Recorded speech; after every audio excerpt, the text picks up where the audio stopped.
Assalamualaikum warahmatullahi wabarakatuh. Perkenalkan, saya Rahmat Dasman Lubis dengan NIM 2310-23 2014. Di sini saya sebagai Ketua Kelompok 2 dengan mata kuliah Pemikiran Politik Indonesia akan menjelaskan atau mempresentasikan mengenai pemikiran politik dari Supomo. Baik, selanjutnya langsung kita masuk ke pembahasan pertama, yaitu biografi dari Supomo yang akan dijelaskan oleh Diva. Kepada Diva, dipersilakan. Baiklah, saya akan menjelaskan tentang biografi Supomo. Supomo lahir di kota Sukoharjo, Jawa Tengah, tanggal 22 Januari 1903. Supomo dilahirkan dari keluarga priai. Pendidikan Supomo pada tahun 1917 di LLC di Boyolali, dilanjutkan ke Mulo di Solo dan selesai pada tahun 1920. Pada tahun 1927 melanjutkan studi doktoralnya di Universitas Leiden, Belanda.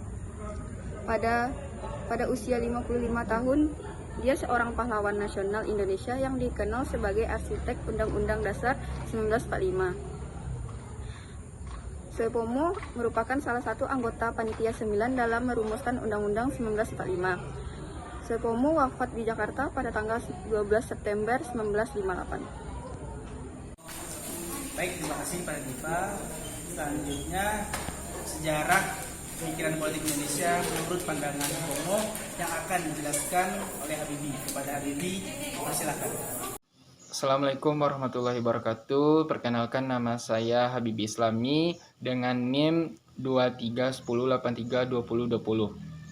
Baiklah, di sini saya akan menjelaskan atau menerangkan sejarah pemikiran politik Indonesia menurut Supomo. Supomo itu sendiri merupakan seorang tokoh politik dan intelektual Indonesia yang berpengaruh. Dia memberikan pandangan yang mendalam tentang sejarah pemikiran politik Indonesia dari masa ke masa. Berikut ringkasan pemikirannya. Yang pertama adalah masa prakolonial.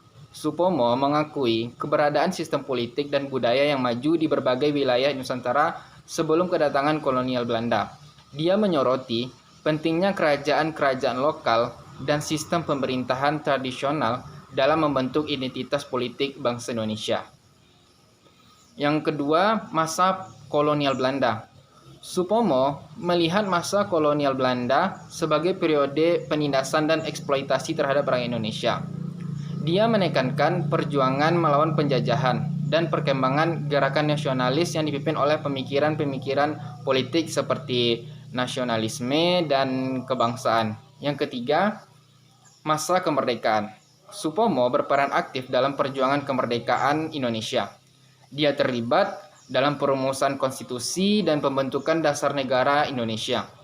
Pandangannya tentang masa kemerdekaan menyoroti pentingnya membangun sistem politik yang demokratis, adil, dan berdaulat, serta menegaskan pentingnya menjaga kemerdekaan dari campur tangan asing. Dengan pandangan ini, Supomo memberikan pemahaman yang holistik tentang perjalanan pemikiran politik Indonesia dari masa prakolonial yang kaya akan kebudayaan lokal melalui masa kolonial yang penuh perlawanan hingga masa kemerdekaan yang menandai awal dari pembangunan negara Indonesia modern. Sekian dari saya. Terima kasih.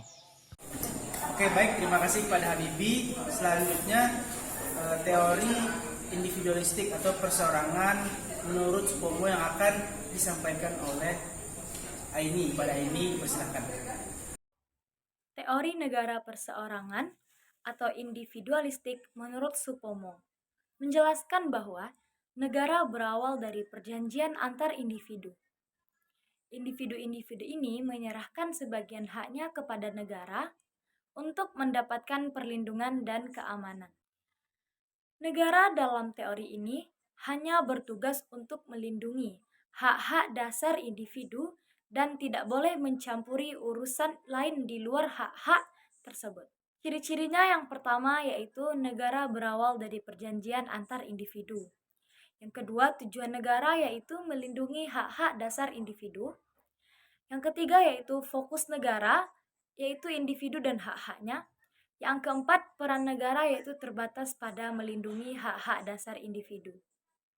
Yang kelima, contohnya yaitu negara liberal di Eropa Barat. Kritik terhadap teori individualistik ini, yang pertama, menganut paham egoisme, yaitu hanya memfokuskan pada kepentingan individu dan mengabaikan kepentingan bersama. Yang kedua, kurang memperhatikan nilai-nilai sosial dan budaya, yaitu hanya berfokus pada hak-hak individu dan mengabaikan norma dan nilai yang berlaku di masyarakat. Yang ketiga, kurang efektif dalam mengatasi masalah kompleks, yaitu negara tidak memiliki kewenangan yang cukup untuk menyelesaikan masalah-masalah yang kompleks. Baik, terima kasih kepada ini. Selanjutnya, teori integralistik menurut Supomo yang akan disampaikan oleh Pasca. Pada Pasca, dipersilakan. Perkenalkan, nama saya Pasca Agave Angelita dengan NIM 2310831016. Kali ini saya akan menjelaskan tentang pemikiran politik Indonesia mengenai teori integralistik menurut pandangan Supomo. Menurut Supomo, teori integralistik mendeskripsikan negara sebagai susunan masyarakat integral di mana semua golongan, segala bagian dan anggotanya berhubungan erat satu sama lain. Ada beberapa aspek penting yang terdapat dalam teori integralistik. Yang pertama, negara tidak memihak golongan manapun, golongan besar, golongan terkuat, melainkan negara menjamin keselamatan seluruh hidup bangsa agar menjadi satu kesatuan yang tidak terpisahkan.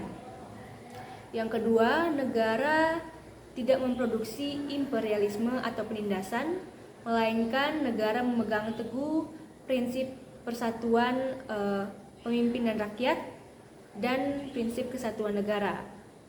Kemudian, negara integralistik saling mempengaruhi, seperti yang ada terdapat dalam sila-sila, di mana sila-sila tersebut memegang adanya paham persatuan dan integralistik. Dan teori ini bukanlah teori murni pemikiran dari Supomo, melainkan buah pemikiran dari Spinoza, Adam Muller, dan Hegel. Teori yang dicetuskan oleh Supomo merupakan cikal bakal terbentuknya bangsa Indonesia. Sebagai contoh penerapan dari teori ini ialah hubungan negara dengan Pancasila yang tidak dapat dipisahkan. Oke, terima kasih kepada Pasca atas penjelasannya. Demikianlah pembahasan dan penjelasan serta diskusi dari kelompok 2. Apabila ada salah kata, mohon maaf. Saya sebagai ketua kelompok 2 ucapkan sekian. Terima kasih. Wassalamualaikum warahmatullahi wabarakatuh.